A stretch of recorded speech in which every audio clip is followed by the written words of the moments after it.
Hi, Hi, Holly. how you doing? Good. How are you doing? I'm doing well. And congratulations on your book.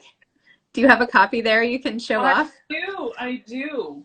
Here it is. Here's my baby. It's sort of my second child, right? I was listening to your earlier author just talking about what a commitment it is to put a book out into the world and such a labor of love and then to have it kind of stall out. I've been in a similar position.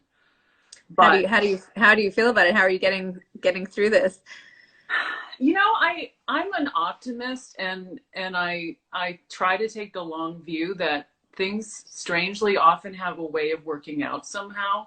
So I don't know how it's going to work out, but I do feel that this book will have its time. Again, maybe there'll be a relaunch. I don't know. I don't know. Can you describe the hilarious premise on which this book is based Absolutely. and the writing of it?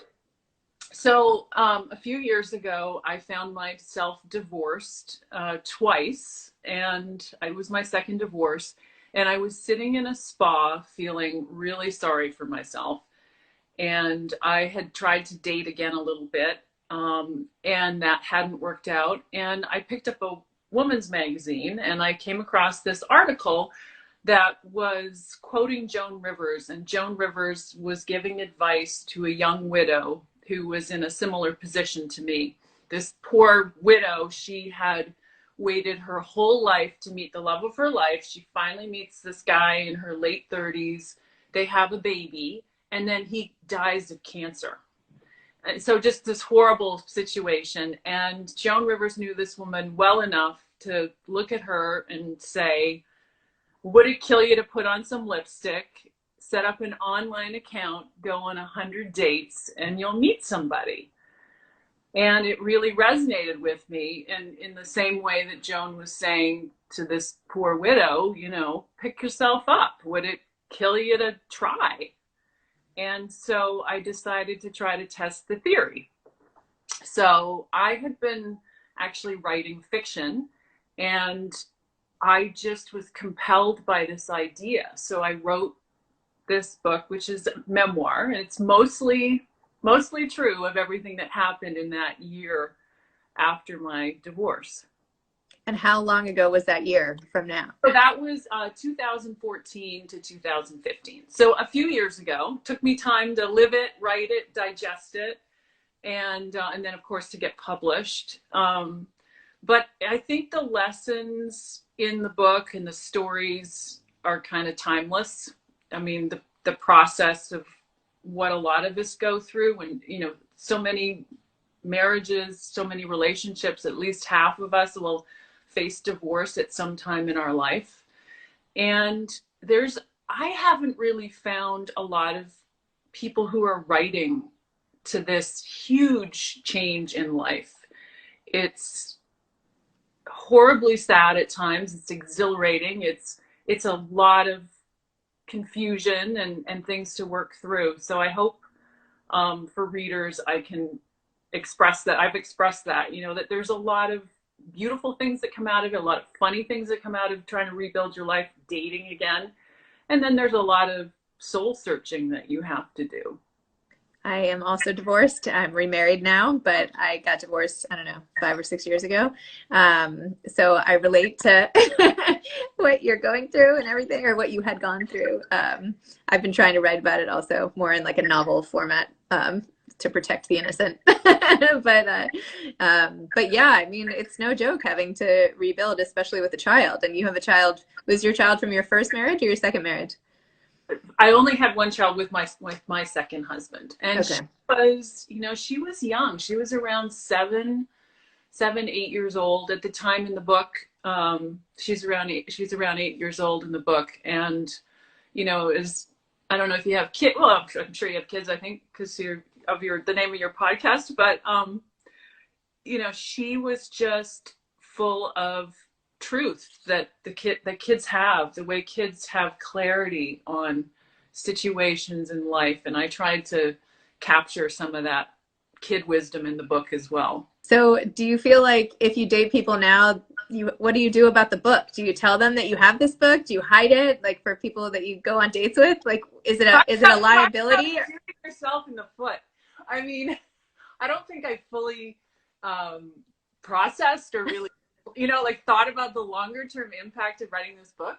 I'm always really upfront and honest with who I'm dating about it. Some guys are totally fine with it. Others are paranoid. I mean, pretty much everyone asks, will you write about me?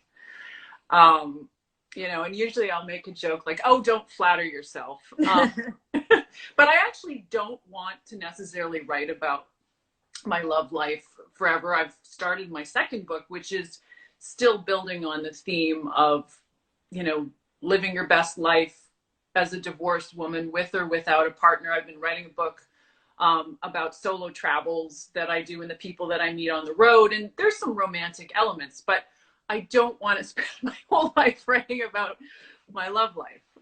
I don't know. We'll see what happens. Although who knew? There's so much interest in your love life. Maybe you're just, how they say, like, write what you know, like write what you can't. Somebody I interviewed yesterday, I can't remember who it was. Somebody said something like, what do you know that nobody else knows? Like, that's what you should write about. Yeah. Maybe that's this is just your thing. Like, you're really good at it. So you got to keep at it. We'll see. I'm saying I'm not going to write about it, and then something new happens. So never say never. Never say never. And then while you're in quarantine, how are you getting through your time? Like, what are you doing?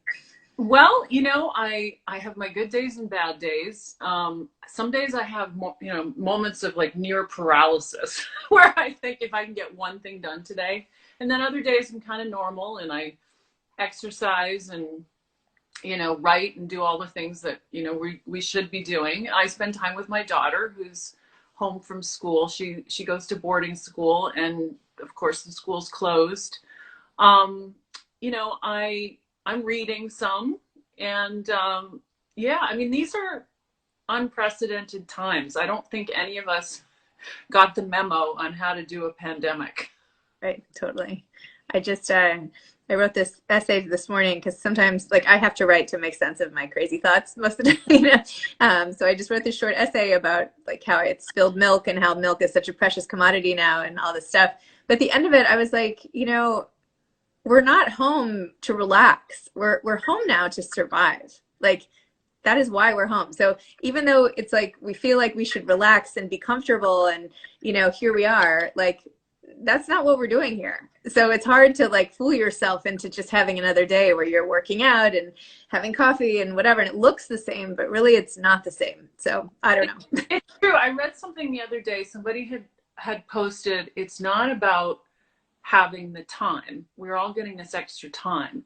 It's about having the capacity, right? And we don't all have the emotional capacity right now. We've got lots of things on our minds. Our family is around us in ways that we're not accustomed to, maybe. We've got financial strain, health strains, and it's scary, right? We're afraid, right? We're afraid of getting sick. Yep. Afraid of getting sick and other people getting sick and not having access to food and, all these other, anyway, whatever. I'm not going to vent to you. I know we're almost out of time, but obviously I could sit here and be like, no. So, anyway, we'll talk about it. It helps to realize that we're not all, fretting alone in isolation. It's true. And, I think the comfort of home is misleading. Yeah. I think it's misleading. It's like lulling us into a false sense of security when it's not secure. And I don't know. Anyway, but we will all get through it. And luckily we have books like yours to entertain us while we are here and give us hope and all the rest of it. So thank you for... I hope readers feel that way, that they'll have a good laugh and that they'll learn something too. Humor is so important. I mean, we have to laugh. I think we have to laugh. So. Absolutely. All right. Well, thank you, Holly. It was so nice to chat with you. Thanks, Zibby. Okay. Bye-bye. Be well.